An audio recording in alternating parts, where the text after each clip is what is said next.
11వ తారీఖు నాడు జరగనున్నటువంటి Jubilee hills ఉప ఎన్నికల్లో కాంగ్రెస్ పార్టీ పెద్ద మెజార్టీతో గెలవబోతా ఉంది. ఈ సందర్భంలో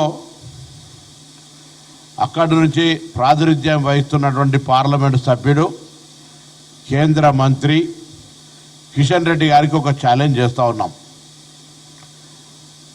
తనను పార్లమెంటు సభ్యుడిగా గెలిపించడానికి ఉపయోగపడ్డటువంటి బీఆర్ఎస్ పార్టీకి, టీఆర్ఎస్ పార్టీకి, కేసీఆర్ గారికి గురుదక్షిణ కింద ఈ ఉప ఎన్నికల్లో వాళ్ళ అభ్యర్థిని బలిస్తా ఉన్నాడు. ఎందుకంటే ఈయన 2019 నుంచి సికింద్రాబాద్ పార్లమెంటు సభ్యుడు, కేంద్ర హోంశాఖ సహాయ మంత్రులు, టూరిజం శాఖ మంత్రి, ప్రస్తుతం బొగ్గు గనుల శాఖ మంత్రి. జూబ్లీ హిల్స్ నియోజకవర్గం సికింద్రాబాద్ పార్లమెంట్లో అంతర్భాగం.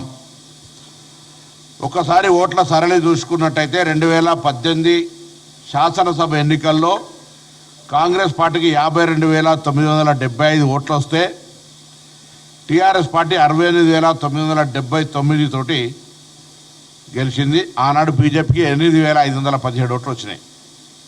2023 శాసనసభ ఎన్నికల్లో కాంగ్రెస్ పార్టీకి 64,212 ఓట్లు వస్తే టీఆర్ఎస్ పార్టీకి 80,549 ఓట్లు వచ్చినాయి. బీజేపీకి 25,866 ఓట్లు వచ్చినాయి. ఇక్కడ తేడాను గమనించినట్టయితే 2023 శాసనసభ ఎన్నికల్లో బీఆర్ఎస్ పార్టీకి 80,549 వచ్చి బీజేపీకి 25,000 వస్తే మళ్ళీ పార్లమెంట్ ఎన్నికలు వచ్చేటప్పటికి 6 నెలల 3 నెలల గ్యాప్లోనే అదే శాసనసభ నియోజకవర్గానికి లెక్క తీసుకున్నట్టయితే భారతీయ జనతా పార్టీకి 64,000 వచ్చినాయి. 25,000 నుంచి 64,000కు పెరిగింది. టీఆర్ఎస్ పార్టీకి సంబంధించి 80,000 ఓట్లు వచ్చినాయి 2023 శాసనసభలో. వాళ్ళ అభ్యర్థి గెలిచినాడు. కానీ పార్లమెంట్కి వచ్చేటప్పటికి వాళ్ళకు ఓన్లీ 18,000 ఓట్లు వచ్చినాయి.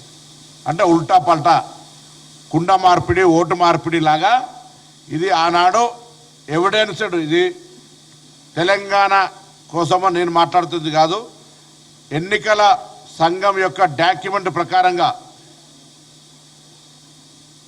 ఎన్నికల ఫలితాలను ఓటర్ వెబ్సైట్లో చూసిన ప్రకారంగా మీకు స్పష్టమైనటువంటి కనబడుతూ ఉంది. 2023 అసెంబ్లీ ఎన్నికల్లో 80,000 సాధించిన టీఆర్ఎస్ పార్టీ పార్లమెంట్ ఎన్నికల 18,000 ఎట్లయితుంది? 25,000 సంపాదించినటువంటి బీజేపీ పార్టీ 64,000 ఎట్లా పెరుగుతుందో ఒకసారి ఆలోచన చేయండి. ఇది కంప్లీట్గా మ్యాచ్ ఫిక్సింగ్. అందుకే ఇప్పుడు నేను ఎందుకు ఛాలెంజ్ చేస్తా ఉన్నా, లోక్సభ నియోజకవర్గ పార్లమెంటు సభ్యులు మీరు, ఈ జూబ్లీ హిల్స్ అందులో అంతర్భాగము. మీరు ఎన్నికలకు సంబంధించిన నిర్వహణ చేస్తున్న తీరు, మీరు ఎన్నికల్లో అభ్యర్థులకు సంబంధించిన అంశం మీద భారతీయ జనతా పార్టీ వైఖరి అన్నిటినీ అన్ని కోణాల నుంచి పరిశీలించిన తర్వాత చూస్తే మీ పార్టీలో ఉన్నటువంటి రాజాసింగ్ లాంటి వాళ్ళు మాట్లాడినటువంటి పరిస్థితులను అంచనా వేసుకుంటే స్పష్టంగా 2023 శాసనసభ ఎన్నికల్లో మీకు సాధించిన ఓట్ల కంటే ఇవాళ కేంద్రంలో అధికారం నుండి 12 సంవత్సరాల నుంచి మీరు తెలంగాణకి ఏం తెలియని అంశం తెలిసి ఈ పరిస్థితి ఉత్పన్నమైంది. ఇవాళ 2024లో మీ గెలుపుకు సహకరించినాడు కాబట్టి ఇవాళ మీరు ఆ శాసన సీట్లల్లో వాళ్ళకు టీఆర్ఎస్కు లోపాయకారిగా సపోర్ట్ చేస్తూ ఉన్నారు అనే మాట మాట్లాడుతున్నాను. కేటీఆర్ గారు తానా అంటే కిషన్ రెడ్డి తందానా అంటాడు, కిషన్ రెడ్డి తానా అంటే కేటీఆర్ తందానా అంటాడు. ఇద్దరి మూస పోసినట్టే ఇద్దరు ఒకరికొకరు కూడా బలుకున్నట్టు మాట్లాడుతూ ఉన్నారు. ఇది ప్రజలు గమనించాలి. అటేసిన ఓటు ఇటే, ఓటు ఇటేసిన అటే.